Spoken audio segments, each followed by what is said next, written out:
Well, look, we've got right now 2 weeks left in the year, more or less, and Bitcoin is at 42K, Ether at 2.2K. We can talk a lot about why that's great and why the number goes up, because last year at this conference, Bitcoin was at what, 16, 17K? Thank you, SBF.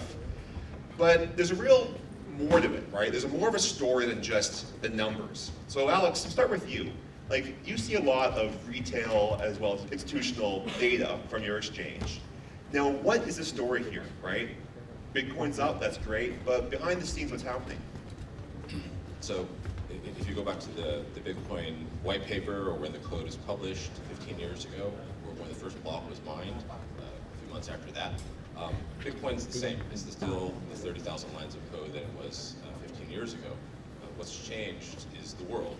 So instead of viewing Bitcoin as a number that goes up, I would say look at the flip side of this, which is the dollar, which is going down.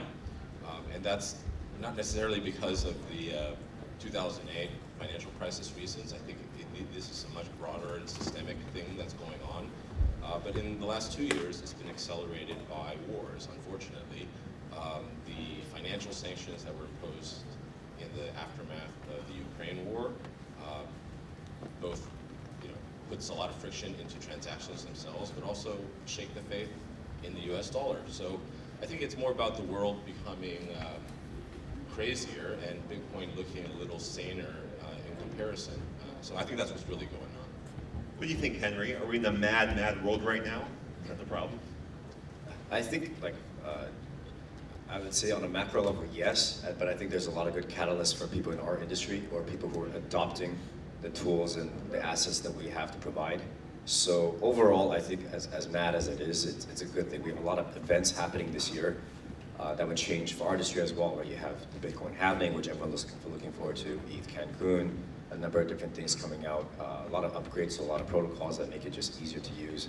And also in the wake of other large institutions who may not have made it out of the last cycle coming through now, there's a lot of a cleaner environment for us to work with. Less enforcement, but more regulation, and that's good. Okay. Lennix, what do you see? Yeah, I see, thanks to SBF, right? So a lot of, previously the market is relatively overly leveraged.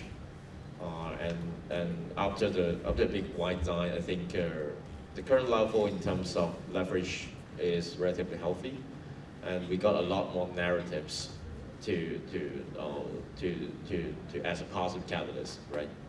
The physical ETF, inscriptions on Bitcoin ecosystem, later ecosystem become halving, and also better interest rate pattern probably next year. There's a lot of good narratives, and also the market is relatively healthy in terms of leverage ratio. Okay, so Adam, as far as these narratives go, like what is your favorite narrative right now? Like what do you think will drive us into next year? I think just from a big picture perspective, so Bitcoin's adoption rate has always been going up. So in a time when I created a company, 2017, called Bank of Canada, where I come from Canada, only 5% of people hold Bitcoin. And now in Canada, it's already 13%. So definitely demand is definitely boosting up. And if we kind of clear off, all these bad players, ensure that there's no major blow up. So the continuous of adoption rate would, naturally increase Bitcoin price and more people holding it. And also globally speaking, from the SEC perspective, more regulations coming for sure. No matter looking at Canada, Australia, United States, all the rest of the world, Hong Kong, Taiwan, I think that does give us a lot of a principle to play the game and ensure that we protect users' assets and ensure that nobody gets a major blow up.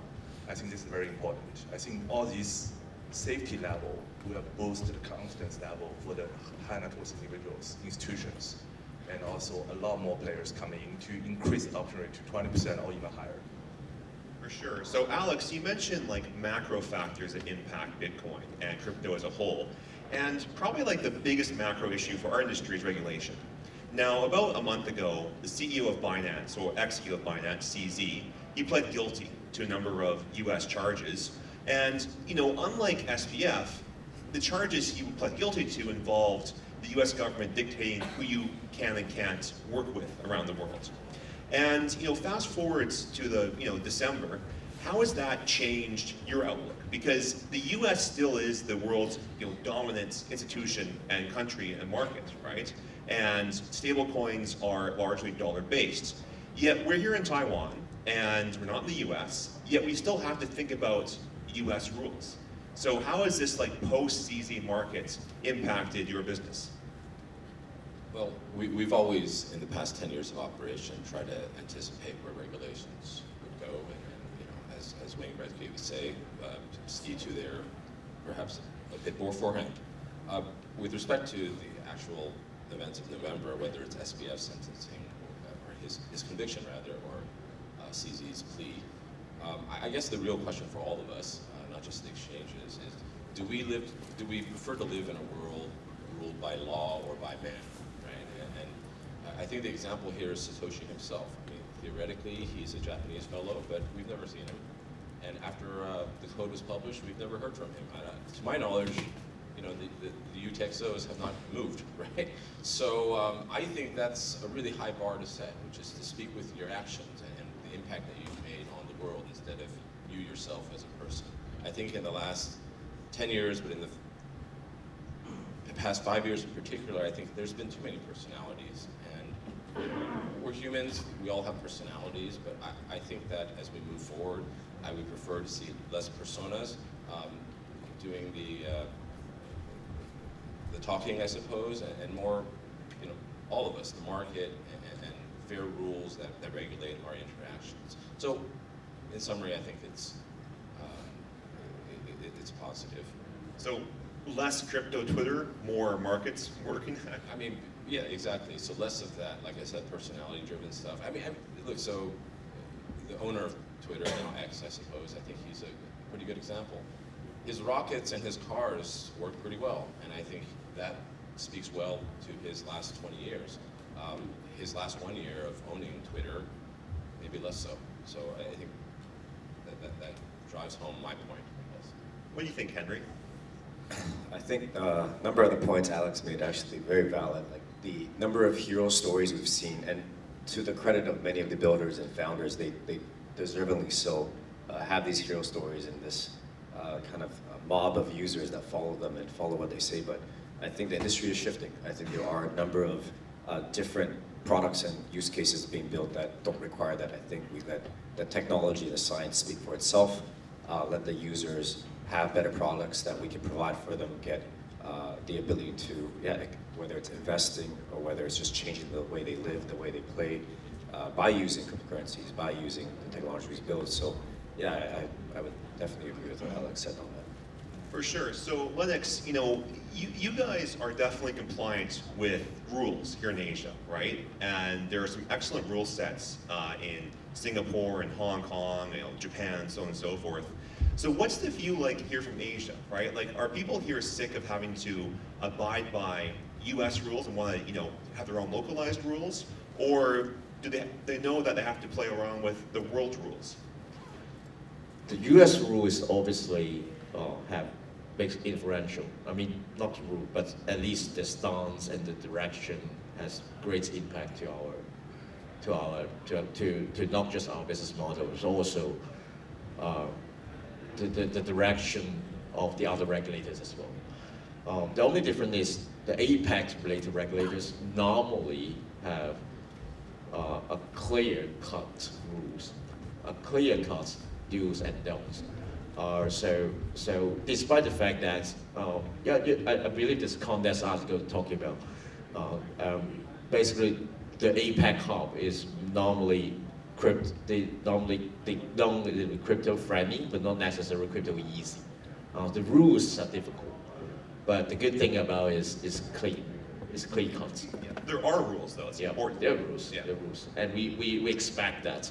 The problem in the US right now is there is still a lot of debate and polemic going on within the regulations, and also the definition of crypto assets. Still a lot of debate going on, and that is the problem right now. Okay, Alan, your thoughts? I think, on the US side, they have been pretty much confused in the past couple of years, how to regulate centralized exchanges. They never come up with a rule for that. And I think they definitely take the approach of taking a lot of enforcement actions, which is not that good. Obviously, as an industry players, we want to have clear rules, clear guidance. We're a bit lucky from Canada perspective because we're actually taking one step further. We're already regulating under the Security Commission's regime, so we're actually already a dealer. So that's what SEC hasn't even figured out their money yet. So I think after all these exchange drama, all that, I think next thing to look for SEC, obviously the Bitcoin ETF thing is coming up. There are some big debate right now about whether to ban USDT in US, which is crazy to my mind. Even though Canada has already banned USDT, which is also crazy. And also the second thing is also SEC stands to a lot of tokens. They're randomly coming up saying, okay, this token security, that token security, and that put us in sometimes a lot of trouble because do we have to delist it or not? So that kind of stuff. Well, I guess then the problem is that it is completely random, right? That they're applying a court case, the Howey test from 1940 something, to digital assets which were first developed in 2009, right? So if you look at Asia, what is, I think, your favorite rule set here? Is it Hong Kong's rules? Is it Singapore's rules? Japan's rules? Like, pick out something around the region that you really like. Don't say things are bad, but pick out one example of like what is a good thing they're doing here. Whoever wants this. Well, since we're in Taiwan, and my company primarily operates here, let me say this about Taiwan. This was my thesis 10 years ago when I returned here to do this business, which is over time, this piece of land would kind of become a Goldilocks territory for crypto. If you think about Earth's position in our solar system, right? If we were a little too close to the sun, we'd burn up like Venus, right? If we're too far, we'd be a little too cold, maybe like Neptune. But Earth, the reason it's habitable rather, is it's not too far and not too close. And I think that's what we should strive for in crypto. My argument for Taiwan, in favor of Taiwan, is that we're not a no man's land or a lawless place, right? I mean, if you look at the financial industry here, if anything, you can fault it for being too conservative. At the same time, let me take your point about Hong Kong and Singapore as a comparison. These are, very established international financial centers, and you would think that first blush that's a great advantage when it comes to crypto. But I would argue as time goes on, it's actually the reverse. And the example I like to use is Singapore, which has attracted many projects over the last 5 or 6 years. But one of their largest banks, actually their largest bank, operates their own crypto exchange, right? I'm talking about DBS's operation. And if you just look at the flip side of that, that's correspondingly less space for startups such as ourselves to operate in. I would argue as time goes on, Hong Kong will probably also favor financial industry incumbents in ways visible as well as invisible. Taiwan, on the other hand, if you look at the industrial structure here, sure, there's something like the TSMC, which is like a quarter of the market cap here, but by and large, this place is made up of small to medium-sized enterprises in every single industry. And I think that actually is what we should strive for, not through necessarily deliberate design, but more through an invisible hand approach. And I think where we are right now in Taiwan with regulations, as of this year, the Financial Supervisory Commission is the formal regulator, so we'll going forward be regulated as a financial industry. But at the same time, there is not yet a licensing structure in place. And like I said, I think this is pretty much where we would like to be. So Taiwan is a Goldilocks economy, and I think that as time goes on in the next 3 to 5 years, you'll see this place emerge, at least in Asia, as a very attractive place to develop crypto businesses. Yeah, I mean, there's some hometown bias there, of course, right? I'm biased, but hey, we're all here. But at the same time, like, the idea of centralization is not a crypto topic, right? Everyone assumes you have to be in Singapore or Hong Kong to be in crypto in Asia, but you actually don't, right? Like, Taiwan has a blossoming sector, which we've seen here this week. Korea has their thing going on. Japan, with their rich IP, has their sector. So I guess would you see this as an industry that will still centralize around the financial areas, or can go anywhere? I think the non-financial side of it brings a lot back to the financial side. If you are always just saying that this industry is marketing its the tokens, right? Then and the assets that you can buy and invest into, then maybe we're limiting ourselves. But I think regulation starts obviously on the financial side. With respect to Singapore, Hong Kong, I think obviously yes, they're tier one. What Alex said is correct. For ourselves as a company at BTSE, we look at how we can structure ourselves so that we become flexible and actually serve the users who need a particular product in a particular region the most, right? If you are a spot trader or just looking to convert from a fiat currency to a cryptocurrency, then we serve in places and get registered and licensed in regions that are allowing us to do that. If you're a futures trader or want something more exotic, then you may need to look for proper legal opinion, proper legal protection, and find ways to protect and serve your users that way. So for us, we are licensed globally, not just in one place. We looked at the Taiwan's examples and the leaders that have gone before us in setting up here and dealing with the government and regulators, and we intend to look at how that plays out in 2024 as well. So our business is not just one product for everyone around the world, and we must be in that zone. We look to be able to diversify and serve people around the world based on the by country law that is available. Okay, Lennix, your thoughts? The only thing I like is, I think in terms of regulations, I think it's probably, for example, in Hong Kong, they don't try to regulate anything in crypto. They exclusively only regulate the most difficult area, which is crypto exchange only. So that because of that focus, they can craft the rules specifically in many granular details on how to regulate crypto exchange and crypto exchange only. Anything aside from crypto exchange, you can do anything related to Web3, NFT project, Web3 market makings, traders, so anything that really you can operate in Hong Kong. So I think the exclusive focus on one specific sector spread out the signal. This give them regulators easier to understand what's going on and lower risk, and also spread out the signal to the industry that, hey, I'm encouraging Web3 development of that region. I think we also are an easy target for regulators to come for, right? To start to regulate the full stack. Yeah. Because as a centralized exchange, our responsibility collectively with everyone on this panel is quite huge, right? We serve as 5 different industries in the traditional financial sector. If you're an investor, you want to buy an equity, you have to go to a broker-dealer, then you have to go to an exchange, then a clearinghouse, a depository, look for a transfer agent, have all the other custodians licensed around it, and we kind of compile all of this into one very efficient system. So I'm not shocked that we are. We're custody too. Yeah, we're custody. Whole 9 yards. So let's move on to the markets right now. So Lennix, you mentioned that the amount of leverage right now in the market is healthy. How did we get to that point? Because people said that the leverage amount during the bull market last year was very unhealthy, which led to massive pumps and massive, declines in token prices. On OKX data, I remember the last bull run, the average leverage that the user used around over 30x. Right now is probably less than 10 or around 15 leverage. But for institutional, it's a lot lower. In the last bull run, probably around 5. For institutional, right now is basically flat. So 2 or 3 times max. Okay, well, why is it flat then? Like, what do they not want to do here?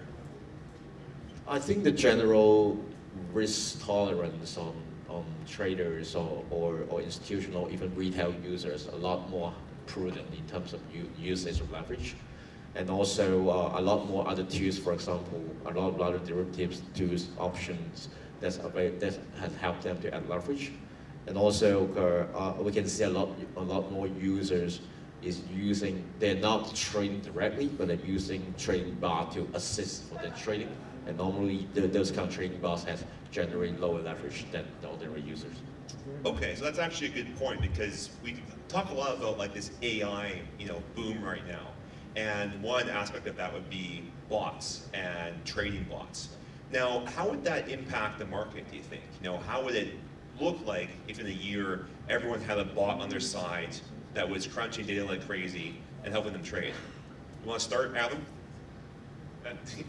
This is probably not a bad question for me to answer. Okay, sure, no problem. Okay. Sure. I think we can see the trend adoption of using bots, what we call assisted trading tools, is massively increasing, because the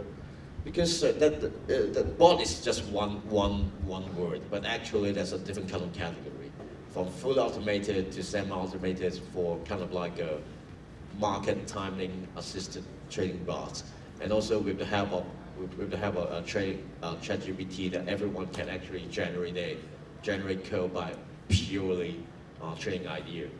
So we can see that people using bot in different levels. Some of them just rely 100% on trading bots.